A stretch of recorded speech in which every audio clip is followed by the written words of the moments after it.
নমস্কার বন্ধুরা, আমি সুশান্ত।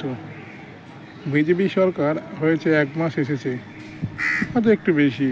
আমরা অনেক আশা নিয়ে এসেছিলাম, কিন্তু যা কাজকর্ম করছে তাতে কিন্তু আমরা খুশি নই।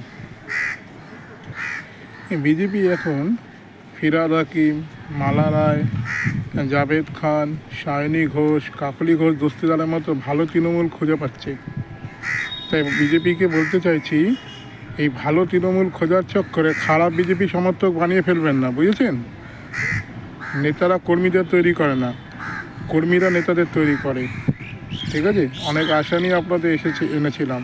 ফিরহাদ হাকিমকে সম্মান জানাবার জন্য আপনাকে নিয়ে আসা হয়নি। সায়নী ঘোষ সহ 20 জন সাংসদকে আপনারা এনডিএতে যুক্ত করার জন্য আপনাদের নিয়ে আসা হয়নি।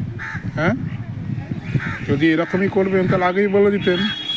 আমরা টিএমসিকে সরাতে চেয়েছি। টিএমসির লোকই যদি আপনাদের দলে চলে আসে, তাহলে আপনাদের সরাতে আমাদের বিন্দুমাত্র সময় লাগবে না। তাই ডিমটা শুধু টিএমসির লোকেদের উপর পড়বে না, ডিমটা আপনাদের উপরেও পড়বে। তাহলে সাবধান থাকুন, বুঝেছেন তো?